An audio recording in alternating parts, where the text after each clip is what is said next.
Hello everyone, myself Rajesh and today we are going to study lambda m and lambda eq. ठीक है ना बच्चों, lambda m and lambda eq it means molar conductivity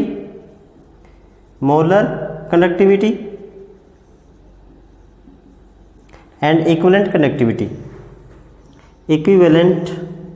conductivity बच्चों, conductivity यानी कि we are continuing our chapter number 3 electrochemistry और उसके अंदर हमने कनेक्टिविटी रेजिस्टिविटी के बारे में स्टडी कर लिया बच्चों, ठीक है ना।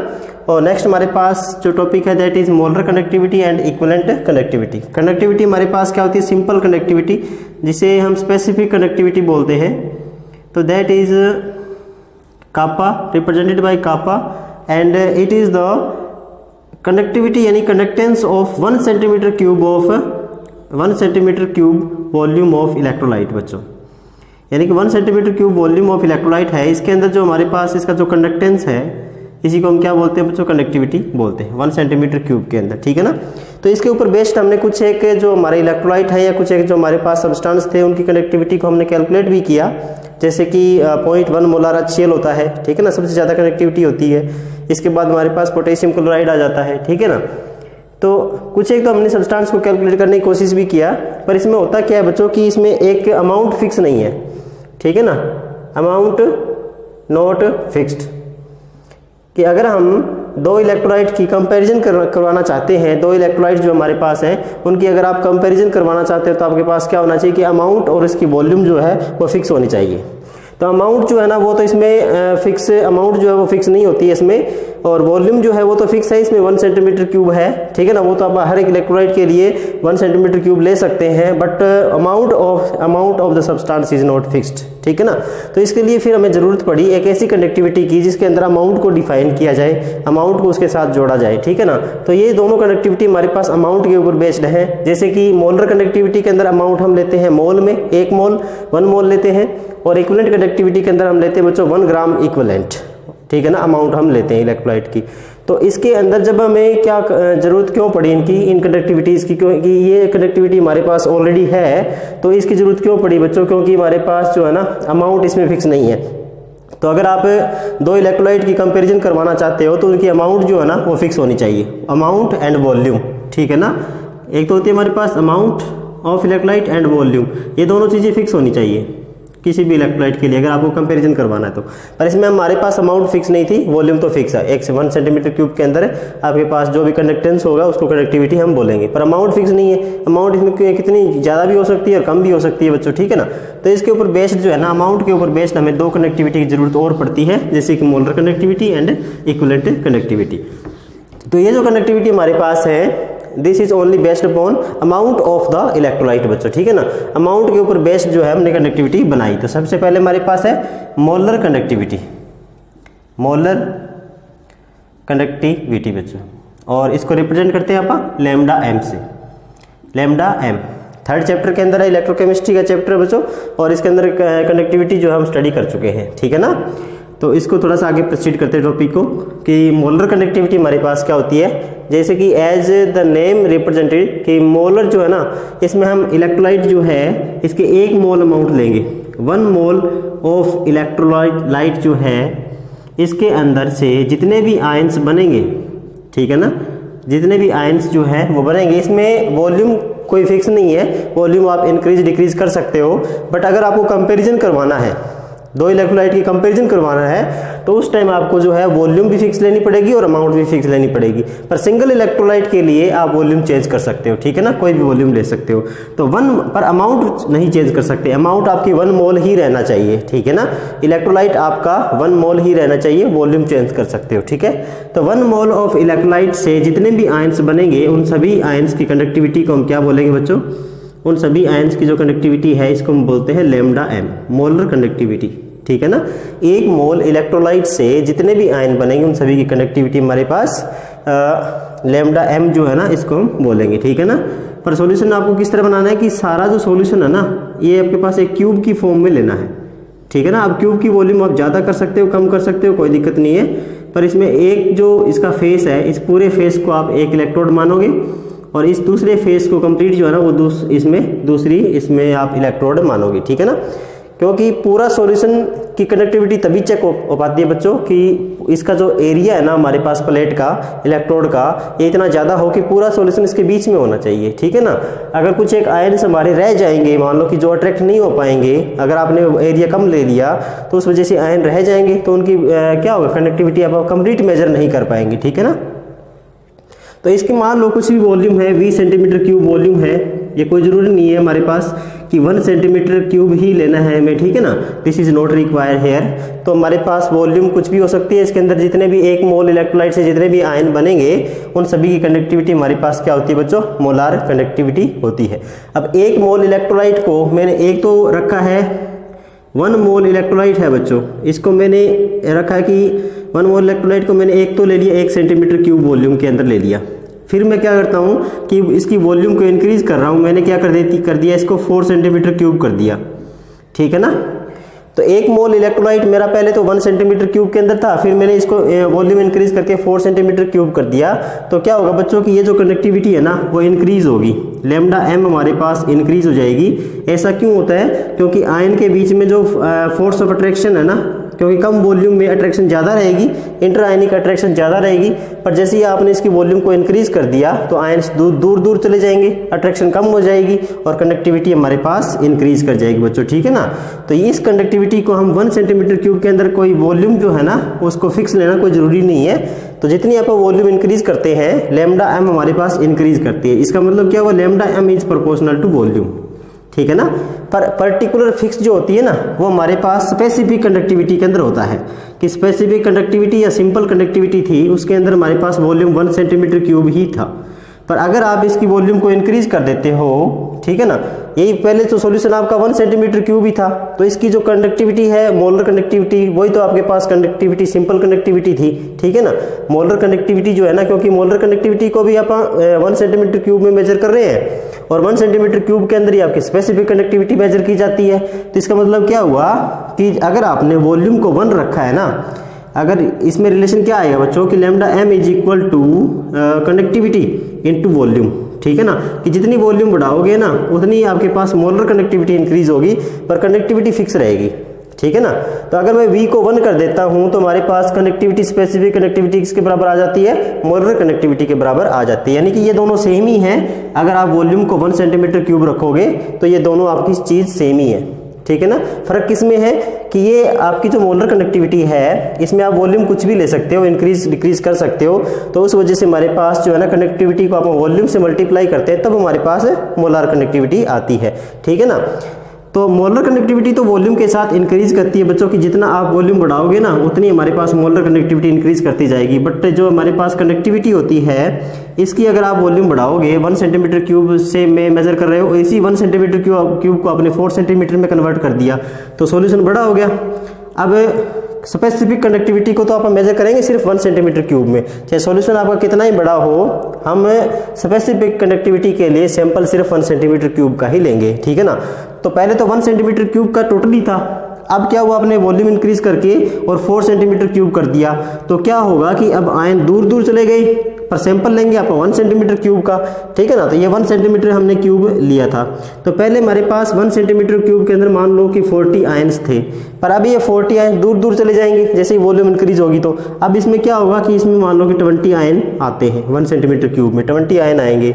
तो क्या हुआ है, पहले तो 40 आयन की हमारे पास स्पेसिफिक कंडक्टिविटी थी वो ज़्यादा थी, पर जैसे ही आपने 1 सेंटीमीटर क्यूब इसमें इलेक्ट्रोलाइट जो है अमाउंट कम हो जाती है 1 सेंटीमीटर क्यूब में, तो आपके पास आयन कम हो जाएंगे और कम हो जाएंगे तो क्या होगा, कंडक्टिविटी भी कम आएगी, ठीक है ना। तो हमारे पास जो सिंपल कंडक्टिविटी है या स्पेसिफिक कंडक्टिविटी है ये वॉल्यूम इंक्रीज करने से डिक्रीज करती है बच्चों, ठीक है ना। ऐसा क्यों, क्योंकि हम इसको 1 सेंटीमीटर क्यूब के अंदर ही मेजर करते हैं और जैसे ही आपने वॉल्यूम इंक्रीज किया तो 1 सेंटीमीटर क्यूब के अंदर नंबर ऑफ आयंस कम हो जाते हैं बच्चों, ठीक है ना। Number of ions decrease, number of ions decrease बच्चों, ठीक है ना। अब नंबर ऑफ आयंस का मतलब क्या है, डिक्रीज हो गए, इसका मतलब ये है कि हमने अमाउंट जो है ना वो वेरी कर रही है, इसमें अमाउंट जो है ना वो फिक्स नहीं ले रहे हम, क्योंकि पहले आयन ज़्यादा थे तो अमाउंट कुछ और थी, अब इसमें अमाउंट चेंज होगी 1 सेंटीमीटर क्यूब में जैसे ही वॉल्यूम इंक्रीज कर दिया। पर इसमें हमारे पास अमाउंट फिक्स है कि 1 मोल ही रहेगा, चाहे वॉल्यूम आप कुछ भी रखो, ठीक है ना। तो वॉल्यूम आपने 1 से 4 कर दिया, पर अमाउंट तो सेम ही है ना, 1 मोल इसमें है 1 मोल इसमें है, क्योंकि आप इसमें तो टोटल की मेजर करते हैं, इसमें कोई 1 सेंटीमीटर क्यूब की कंडीशन नहीं है आपकी, ठीक है ना। तो टोटल की मेजर करेंगे तो ये हमारे पास lambda M is proportional to volume, तो लैम्डा एम हमारे पास इंक्रीज करेगी जैसे ही आप वॉल्यूम इंक्रीज करोगे, बट ये वाली जो स्पेसिफिक कंडक्टिविटी है ये आपकी डिक्रीज कर जाती है बच्चों, क्योंकि आप इसको 1 सेंटीमीटर क्यूब के अंदर ही मेजर करते हैं। तो पहले तो ये पूरा सॉल्यूशन ही 1 सेंटीमीटर क्यूब था, तो इसकी कंडक्टिविटी ज़्यादा थी। अब आपने 1 सेंटीमीटर क्यूब को 4 सेंटीमीटर क्यूब में कन्वर्ट कर दिया, तो अब per centimetre cube number of ion कम हो जाएंगे, ठीक है ना। तो उस वजह से ये कंडक्टिविटी डिक्रीज करती है। तो ये आपको थोड़ा सा याद ही रखना है कि हमारे पास स्पेसिफिक कंडक्टिविटी जो कापा होती है, ये तो वॉल्यूम बढ़ाएंगे तो डिक्रीज करेगी बच्चों, ठीक है ना। वॉल्यूम इंक्रीज करेंगे तो कापा डिक्रीज करेगा, बट लैम्डा एम इंक्रीज करेगा, लैम्डा एम इंक्रीज करेगा। This means lambda M is proportional to volume, और ये हमारे पास इसका फॉर्मूला होता है कि lambda M is equal to kappa into volume बच्चों। अब इसको थोड़ा सा और आगे बढ़ाते हैं।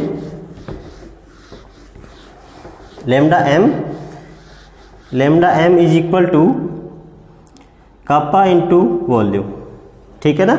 अब वॉल्यूम हमारे पास किसके बराबर होती है बच्चों, जैसे कि हमारे कंसंट्रेशन मेजर करते हैं तो कंसंट्रेशन होती है N/V, ठीक है ना। Number of mole in term of molarity, अगर आप मोलारिटी की टर्म में ले तो N/V हो जाता है, और N आप कितना ले रहे हैं 1 मोल, तो हमारे पास क्या हो गया 1V, ठीक है ना। लैम्डा एम के अंदर हम अमाउंट कितनी लेते हैं 1 मोल ऑफ इलेक्ट्रोलाइट लेते हैं, ठीक है ना। तो ये 1/V हो गया। तो C जो है ये V किसके इक्वल आएगा 1/C, ठीक है ना। C किसकी V किसके इक्वल आ गया 1/C के इक्वल आ गया। तो यहाँ से V की वैल्यू पुट कर दो बच्चों, ठीक है।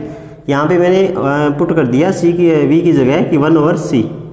C हमारे पास क्या है कंसंट्रेशन, तो lambda M is equal to K into concentration की जगह हम लिख देंगे मोलारिटी, क्योंकि हम कंसंट्रेशन किसकी टर्म में मेजर कर रहे हैं मोलारिटी की टर्म में मेजर कर रहे हैं बच्चों, ठीक है ना।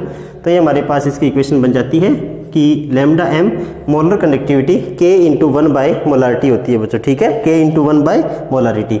अब इसके यूनिट अगर आपको कैलकुलेट करने हैं तो हमारे पास lambda M is equal to kappa के यूनिट क्या होते हैं ohm inverse centimetre inverse, ohm inverse centimetre inverse, और मोलारिटी की यूनिट क्या होती है 1 बाई मोल पर लीटर, मोल पर लीटर बच्चों, ठीक है ना। क्योंकि हमारे पास मोलारिटी होती है नंबर ऑफ मोल बटे में वॉल्यूम ऑफ द सॉल्यूशन, तो नंबर ऑफ मोल की यूनिट मोल होगी और by volume of the solution litre में ले लिया तो मोल पर लीटर। अब लीटर को आप कन्वर्ट कर सकते हो बच्चों किस में, लीटर को हमने कन्वर्ट कर दिया सेंटीमीटर क्यूब में, ठीक है ना। तो सेंटीमीटर क्यूब -3 होगी ना ये, ठीक है। ये था हमारे पास मोलारिटी क्या होती है नंबर ऑफ मोल बटे में वॉल्यूम ऑफ द सॉल्यूशन, और वॉल्यूम को हमने ले लिया सेंटीमीटर क्यूब में, ठीक है। तो मोल पर सेंटीमीटर क्यूब, और इसको ऊपर लेके जाएंगे तो हमारे पास क्या हो जाएगा यहाँ सेंटीमीटर -3 हो जाएगा। अब -1 से -1 कट जाएगा तो ये हमारे पास सेंटीमीटर -2 बच जाएगा बच्चों, ठीक है। तो lambda M is equal to ohm inverse, और ये हमारे पास सेंटीमीटर ऊपर जाएगा तो सेंटीमीटर स्क्वायर और मोल इनवर्स, ये हमारे पास क्या हो जाएगी बच्चों लैम्डा एम की यूनिट हो जाएगी, ठीक है ना। ओम इनवर्स को साइमन भी बोल सकते हो, तो ये हमारे पास साइमन हो गया बच्चों, Simon centimetre square mole inverse, इस तरह भी आप इसकी यूनिट को लैम्डा एम को लिख सकते हो, ठीक है ना। तो ये हमारे पास इसकी यूनिट हो जाती है, ये इसकी एक्सप्रेशन हो जाती है। और आपको ध्यान रखना है कि इस फॉर्मूले को देखो बच्चों, आप अगर आप डिफरेंस जानना चाहते हैं कि स्पेसिफिक कंडक्टिविटी में और हमारे पास लैम्डा एम में क्या डिफरेंस है दोनों में, ठीक है ना। तो ये इस रिलेशन से आपको पता चल जाएगा कि जैसे कापा जो है ना, कापा और वॉल्यूम में क्या रिलेशन है। देखो कापा में और वॉल्यूम में क्या रिलेशन है, कापा इज इक्वल, यानी कि वॉल्यूम को इधर लेके आओगे तो कापा हमारे पास वॉल्यूम का इन्वर्सली प्रोपोर्शनल हो गया, ठीक है ना। और इसको देखोगे तो आपके पास पता चल जाएगा lambda M is proportional to volume, ठीक है ना। यानी कि लैम्डा एम हमारे पास वॉल्यूम के प्रोपोर्शनल होती है कि आप उसकी जो वॉल्यूम आप सॉल्यूशन की इंक्रीज करोगे ना तो लैम्डा एम हमारे पास इंक्रीज करेगा, पर अगर आप वॉल्यूम इंक्रीज करोगे तो कापा डिक्रीज करेगा। तो कापा डिक्रीज करने का रीजन है नंबर ऑफ आयन, क्योंकि ये हमारे पास पर सेंटीमीटर क्यूब में ही होता है, यानी कि आप सैंपल सिर्फ 1 सेंटीमीटर क्यूब का ही लेते हैं, और इसमें हमारे पास वी वॉल्यूम कुछ भी हो सकती है, एनी वॉल्यूम हो सकती है वी वॉल्यूम, ठीक है। तो जितना आप वॉल्यूम इंक्रीज करोगे लैम्डा में इंक्रीज करेगा, क्योंकि अमाउंट इसमें फिक्स है, अमाउंट इसमें 1 मोल है, अमाउंट 1 मोल है, वॉल्यूम आप जितनी ज़्यादा करोगे उतने ही आयन दूर दूर जाएंगे, इंट्रा आयनिक अट्रैक्शन कम हो जाएगी, उस वजह से आपके पास कंडक्टिविटी इंक्रीज करेगी। पर इसमें हमारे पास क्या होगा बच्चों कि हम सैंपल सिर्फ 1 सेंटीमीटर क्यूब का लेते हैं और कोई अमाउंट भी इसमें नहीं होती है, अमाउंट नॉट फिक्स्ड, अमाउंट इसमें नॉट फिक्स है, ठीक है ना। तो अगर आपके पास 1 सेंटीमीटर क्यूब जो है इसको आप वॉल्यूम और बढ़ा दोगे तो रखोगे तो 1 सेंटीमीटर क्यूब ही, चेक तो 1 सेंटीमीटर क्यूब में ही करोगे, वॉल्यूम बढ़ा दिया तो नंबर ऑफ आयन दूर दूर चले जाएंगे, दूर दूर चले जाएंगे तो 1 सेंटीमीटर क्यूब में आयन कम आएंगे, और कम आएंगे तो क्या होगा, कापा डिक्रीज कर जाता है, ठीक है ना। नंबर ऑफ आयन पर सेंटीमीटर क्यूब कम हो जाते हैं बच्चों, ठीक है ना। जैसे आप वॉल्यूम बढ़ाते हैं तो सॉल्यूशन बड़ा हो गया तो पर सेंटीमीटर क्यूब में कम आयन आएंगे क्योंकि आयन दूर दूर चले जाते हैं, ठीक है ना, डिस्टेंस पे चले जाते हैं। नेक्स्ट हमारे पास है बच्चों अमाउंट के ऊपर based conductivity, second is equivalent conductivity, equivalent conductivity बच्चों। अब इक्विवेलेंट कंडक्टिविटी जो है ना, अब इक्विवेलेंट अमाउंट यानी 1 ग्राम इक्विवेलेंट इसमें लेंगे, लैम्डा EQ, इसमें अमाउंट कितनी रहती है 1 ग्राम इक्विवेलेंट, 1 ग्राम इक्विवेलेंट बोलते हैं बच्चों। अब ये जो ग्राम इक्विवेलेंट है हमारी कंसंट्रेशन वाली टर्म नॉर्मेलिटी के अंदर आता है बच्चों, ठीक है ना। नॉर्मेलिटी के अंदर हम नंबर ऑफ ग्राम्स इक्विवेलेंट लेते हैं, तो यहाँ पे हमने कितने लिए 1 ग्राम इक्विवेलेंट अमाउंट है ये, ठीक है ना, सोल्यूट की या इलेक्ट्रोलाइट की बोल दो। तो 1 ग्राम इक्विवेलेंट जो अमाउंट है इलेक्ट्रोलाइट की, हमने अमाउंट फिक्स कर दिया यहाँ पे, तो इसके अंदर जितने भी आयंस बनेंगे बच्चों 1 ग्राम इक्विवेलेंट से अमाउंट से जितने भी इलेक्ट्रोलाइट के आयन बनेंगे उन सभी आयन की कंडक्टिविटी हमारे पास क्या होगी बच्चों, इक्विवेलेंट कंडक्टिविटी हम उसको बोलेंगे, लैम्डा EQ, ठीक है ना। कि ions conductivity of ions produced from 1 gram equivalent of the electrolyte, तो वो हमारे पास क्या होगी, इक्विवेलेंट कंडक्टिविटी। सेम हेयर बच्चों कि equivalent conductivity is proportional to volume, ठीक है ना, क्योंकि सिर्फ है तो मोलर कंडक्टिविटी में और इक्विवेलेंट कंडक्टिविटी में डिफरेंस किस चीज का है, डिफरेंस सिर्फ अमाउंट का है, ठीक है ना, बाकी तो सेम ही है चीज। 1 ग्राम इक्विवेलेंट लेते हैं उसमें 1 मोल लिया था, ठीक है ना, तो अमाउंट का ही डिफरेंस है, बाकी फॉर्मूला सेम है। देखो कि equivalent conductivity is proportional to volume, और इक्विवेलेंट कंडक्टिविटी को अगर आप हटाओगे यहाँ से यानी प्रोपोर्शनलिटी का साइन हटाओगे तो यहाँ पे कापा लग जाएगा इनटू वॉल्यूम, और वॉल्यूम की जगह आप पुट कर दो 1/c, ठीक है ना, K इंटू 1/c बच्चों, क्योंकि हमारे पास कंसंट्रेशन यहाँ नॉर्मेलिटी की टर्म में है, और नॉर्मेलिटी की टर्म में क्या होता है ग्राम्स इक्विवेलेंट, ये होता है ग्राम्स इक्विवेलेंट बाय में वॉल्यूम ऑफ सॉल्यूशन, ठीक है ना। अब ग्राम्स इक्विवेलेंट कितना ले रहे हैं 1 ही तो ले रहे हैं, तो यहाँ पे हम 1 पुट कर देंगे और ये हमारे पास 1/c हो जाएगा, ठीक है। और c जो है कंसंट्रेशन किसकी टर्म में है, कंसंट्रेशन हमारी नॉर्मेलिटी की टर्म में है, तो यहाँ हम कंसंट्रेशन लिख देंगे नॉर्मेलिटी बच्चों। ये इसकी आपके पास क्या बन जाएगा, एक्सप्रेशन बन जाएगी। और अगर आपको इसका यूनिट कैलकुलेट करना है तो इसमें नॉर्मेलिटी की यूनिट पुट कर दो, lambda EQ is equal to ohm inverse और सेंटीमीटर इनवर्स, और ये हमारे पास मल्टीप्लाई हो जाएगा बच्चों 1/नॉर्मेलिटी की यूनिट, 1/नॉर्मेलिटी की क्या होती है ग्राम्स इक्विवेलेंट बाय में वॉल्यूम ऑफ द सॉल्यूशन, तो ये grams equivalent divide by volume centimetre cube में मैंने ले लिया, ठीक है ना, सेंटीमीटर क्यूब में रखा है, तो ये सेंटीमीटर क्यूब को ऊपर लेके जाएंगे, ये पावर माइनस की हो जाएगी, यानी ये हमारे पास हो गया सेंटीमीटर -3। अब ये माइनस की पावर एक माइनस की पावर को ले जाएगा, तो ये हमारे पास सेंटीमीटर -2 बच जाएगी। और ओम इनवर्स को साइमन भी बोल सकते हैं या ओम इनवर्स भी रख सकते हो आप, ठीक है ना। तो ये हमारे पास ग्राम्स इक्विवेलेंट -1 और सेंटीमीटर ऊपर जाएगा तो सेंटीमीटर स्क्वायर, और इसको आप EQ लैम्डा EQ, और ये हमारे पास साइमन भी हो सकता है, Simon grams equivalent inverse centimetre square, ये हमारे पास यूनिट हो जाएगी बच्चों, ठीक है ना। तो आई होप कि आपको कंडक्टिविटी में, सिंपल कंडक्टिविटी में और मोलर और इक्विवेलेंट कंडक्टिविटी में डिफरेंस आपको समझ में आया होगा बच्चों, ठीक है ना। तो इनकी ज़रूरत कंडक्टिविटी की तभी पड़ी जब अमाउंट को फिक्स करना ज़रूरी हो गया, ठीक है ना। अमाउंट जो है ना उसको इसमें कांस्टेंट करना ज़रूरी हो गया बच्चों, क्योंकि कंपैरिजन करनी है। जैसे कि एक क्लास के अंदर है, मान लो कि कुछ एक स्टूडेंट है, अगर सभी को क्वेश्चन बराबर रखे जाएंगे और उन क्वेश्चन का लेवल भी बराबर रखा जाएगा तभी तो कंपटीशन होगा ना। एक को मैंने 10 क्वेश्चन दे दिए, दूसरे को मैंने 20 क्वेश्चन दे दिए, तो हमारे पास डिफरेंस तो आपने ऑलरेडी जनरेट कर दिया, अमाउंट तो आपने पहले फिक्स नहीं रखी, ठीक है ना। तो वो हमारे पास कंडक्टिविटी थी सिंपल, जिसमें आप अमाउंट को फिक्स नहीं लेते हैं, पर इसमें हमारे पास, ठीक है ना, इसमें हमारे पास अमाउंट के ऊपर बेस्ड कंडक्टिविटी है, इनकी ज़रूरत पड़ी इसलिए हमारे पास क्या हुआ कि अमाउंट के ऊपर बेस्ड कंडक्टिविटी को लाया गया, ठीक है ना। Lambda M and lambda E Q, ये कुछ भी नहीं है, बस आपके पास अमाउंट के ऊपर बेस्ड कंडक्टिविटी ही है जो आयन जो है कंडक्टेंस शो करेगा जब आपके पास इसमें 1 ग्राम इक्विवेलेंट रखेंगे और ये हमारे पास 1 मोल के ऊपर बेस्ड है, ठीक है ना।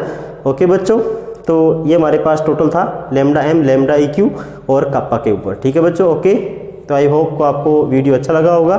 Thank you, have a nice day.